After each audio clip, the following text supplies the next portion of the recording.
And good evening. So I hope everybody can hear me, okay, and see the slides. Of course, it's quite impossible in half an hour to explain how really to build a team and a studio. So I'll try to scratch as much interesting things as possible. And I'll talk about three things. First is a plan or a business plan. Then I think the most important part for any company is the team. So I'll focus a bit on that. And a tool I found very useful for really solving any kind of problem, which you will see at the end, how that could work. But before I start, once more a slide. So yeah, as Anastasia already said, 2001 was the first games company I founded. Last year, a second one in Bulgaria, actually, for focusing on mobile game production services for developers, but also for publishing and distribution for outside of the App Store markets. If you're more interested in that, what I mean by markets outside of the App Store, there is just last night a presentation was released from Casual Connect in Kiev. You could see my speech there, speaking about all these alternative app stores. So yeah, and a few names. We've been really in the early days of the industry working with pretty much every big publisher. I mean, before the App Store started, and a lot of these people are not around anymore. So like DHQ Wireless, if somebody knows them, they don't exist anymore even. And a lot of the big publishers have not easily made the transition from traditional business to mobile free-to-play. Some of the games we've been doing the last 5 years, we were a very big partner for EA Mobile for these alternative markets. You can see some of these games here and some of the other games we're distributing. But let's not focus on us. Let's focus on the things I want to share, which I think are helpful for you to run a company and a studio. So it starts all with a plan, in my belief. And before you plan a business plan, you really should think for yourself what you want to reach, you as a person. If you are running a company or a studio, if you don't know what you want, how can you know what the company should aim for? So I would suggest you really start with your personal plan before, and it's just think about what do you want to do as a person? Do you want to build a game or many games, or do you want to be a publisher? Or I need to look here because Anastasia, can you put the slides on the screen too? That would be nice. So whatever it may be, there's just a few examples here. Oh yeah, also the slides on the screen, if possible.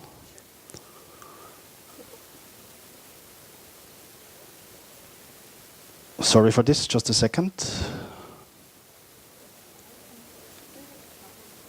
Oh, otherwise I look here, it's okay. Okay. So start with you first, start to think about what you want, and then you can look into what you want with your business or with your company. And business plans sound maybe so high level. I don't know what you guys are doing, but maybe it sounds so high level only for big companies, and it's not for you, you might think. But if you are in the business and you want to have some plan about what you're doing, it's called a business plan. It's that easy. It's not so complicated. And what does a business plan mean? What does it contain? It's basically, first of all, the high level idea. What is the vision, the mission statement of the company? What do we really want to achieve in the long term? Who is going to be the management team? What should they be doing in the company? Then be very smart about the market. Know your market really very well. Your market could be just the app stores or just Steam, or it can be a geographic region, whatever you define as your market. And in that market, define the strategy and the goals you want to actually reach. And the more you know the market and the market players, somebody calls them competitors, but you could see them as partners, the better you can position yourself and your own company inside the market. And then think about the products and services you want to make, and analyze all the risks that could happen to you and to your company. As I see it, if you run your own company or your own studio, you are like an investor into your own company, and you should see yourself as an investor into your own company, because you invest your time, your energy, your money probably, or other people's money. And it really makes sense to differentiate between the role of an investor, or you as the owner of that company, or maybe you as the manager. It's a completely different thing. For example, the owner wants a manager to be paid on a bonus model and not earn so much on a fixed model. versus the manager themselves, they want to earn a very high fixed amount, of course, no matter what the company does reach. So it's really two different roles. You should look here and think about which kind of really goals you want to reach over time, called KPIs, key performance indicators, and just how to measure them, basically. So, the team, the second part and the most important part, in my opinion, for any company. Before starting with the team, think about an organization. You could maybe choose one of these famous companies here, Facebook, Microsoft, Google, how they organize their company. Of course, this is kind of a bit of a joke. You can see Jeff Bezos runs the whole show in Amazon, or Google. Eric Schmidt is the only guy who everybody needs to talk to from middle management. Of course, it's not really 100% true, but you really need to think about how you're going to organize your team or what kind of structure you want to have. And you either choose one of these, or probably more realistically, you have kind of one of these standard models of typical games company or any kind of middle-sized company. You have basically a administrative part and a legal finance part. You have a technical part, the production, for example, and you have a sales and marketing part. And it's maybe run by 3 different people, or maybe one person does it all. It depends, of course, on the size of the company and what you want to do here. And then, what are the types of people that actually really are around? And there's different models again here. One of the models I found is this. Of course, it's a bit of a joke, but it's also, as we see in a moment, not so wrong in a sense. And there's so many different models. This is another model I found. I did not really go into detail here, but I think they have 16 different personality types. And another model I found is a bit more esoteric, like the halls here. It's earth, water, fire elements, and different types of people in their archetypical behavior. And there's so many models if you want to try to understand people and try to kind of put them in a box. And it's all of the models I've looked into, they're not really working for me. Or this DISC model, which divides the people into more active, more passive people, or more task-orientated, or more person-orientated people. It's going kind of in an interesting direction, but I found a model that's very simple and it's very true. Not only for games teams or games developers, but in general, in my opinion. This model, if you're interested, is coming from a friend of mine who's like a life coach and a trainer. So he's actually really kind of used different sources and developed that kind of 4 types of people model. And it's not so that one of these personality types is good and the other one is bad, or one is, how to say, more important than the other. It's just basically 4 elements of people, which you may or may not have, or each person may or may not have. So let's look at some of these. The analyst, as I call it, is a person who's like a thinker, who likes to think and not likes to talk so much, likes to work with data, likes to work with problems and solutions. Could be, for example, a bookkeeper or programmer or data analyst. Anyone knows a programmer who doesn't like to talk? Have you seen that before? So probably it's not so wrong. On the opposite side, there's the socializer, which is actually a person who really likes to talk to people and socialize and organize social events or connect with people. Basically, it's all about people for this type of person. And this person really cares about the others a lot, versus other of these types do not care so much about the others. And this can be a salesperson, can be a project manager, key account, whatever has to do with people, basically. The creative thinker, or creative person as I call it, is a little bit like the analyst, the thinker, really likes to think, but it's a different level. It's more creative, and it's more in a bigger picture, and more, how to say, more like a visionary or designer, is very inspired, likes to get ideas, likes to bring ideas to life through whatever design or through business. And could be, for example, entrepreneur like Elon Musk. I guess you guys know that. He's a very much a visionary, thinking about how to fly to Mars and then really doing it also. Or it could be a marketing director who thinks about solutions for their market and new ideas for a market. And the 4th model is the doer, as we call it. It's a person who is none of the others, of course. Or it's an element, it's not a person. It's an element in a person that is none of the others, but just just like to do things, make things, realize things, like have a goal, run there, get things done. This person or this personality type needs a goal. Yeah, it's not so that this person would come up themselves with a goal. It's more like just wants to have a goal and go there and run there.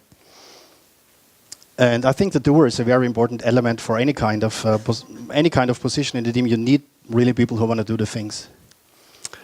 So the better you understand how a person is in that model or in any model you like, the better you can understand how you can work together with that person.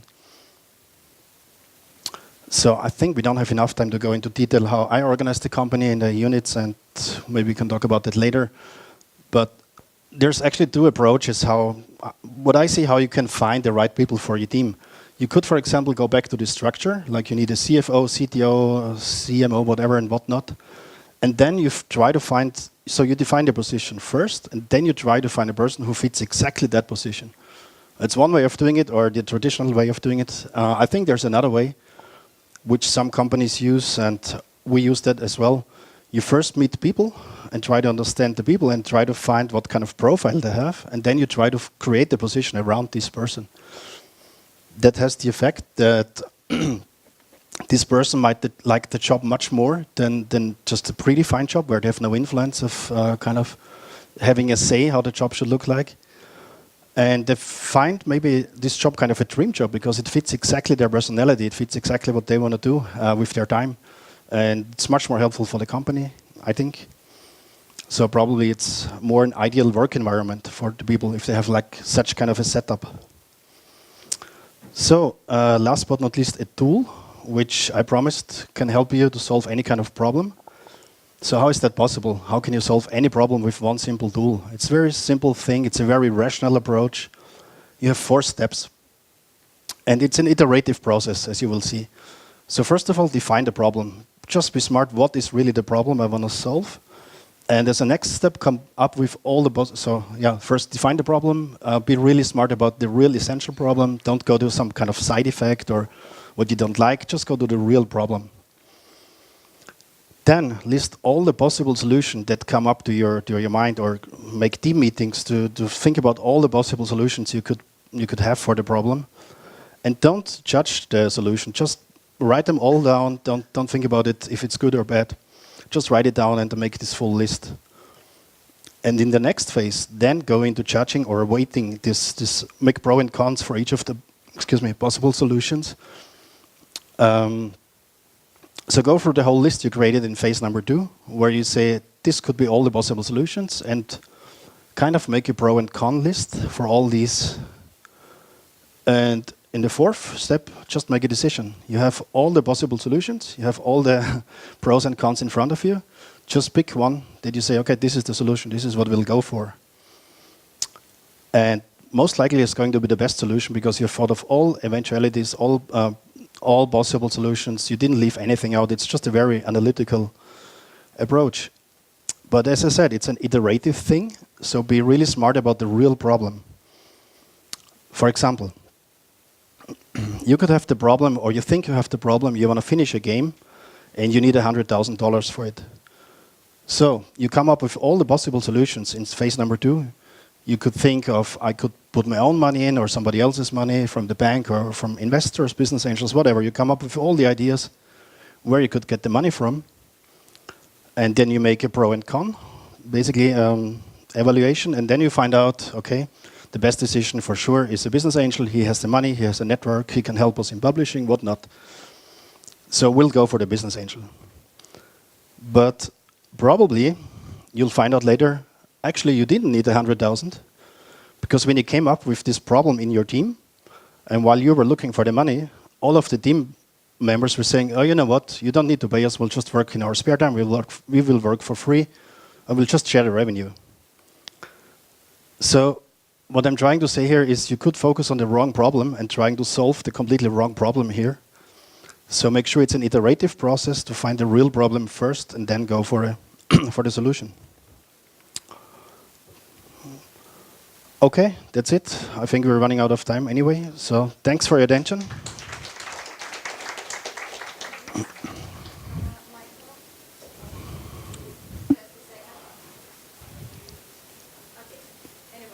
struggles with the microphone. You see, it's the end of the evening. It's okay. So guys, if you have any questions, just raise your hand and ask. So you mentioned that you look for the person's personality and then you search for the position. So you're ready to hire a guy who is not experienced at all in this area? So the question is, maybe I repeat it, if we first look at the person and then try to create a position, and if I would hire somebody who's not experienced at all?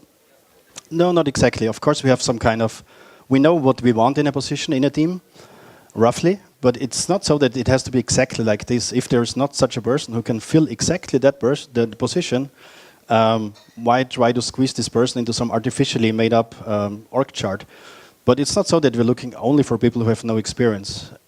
It might be that someone who's really motivated, really has a lot of drive, is a doer, with no experience or little experience could get a job. But of course, some experience is very helpful and useful. Okay. Thank you. One more?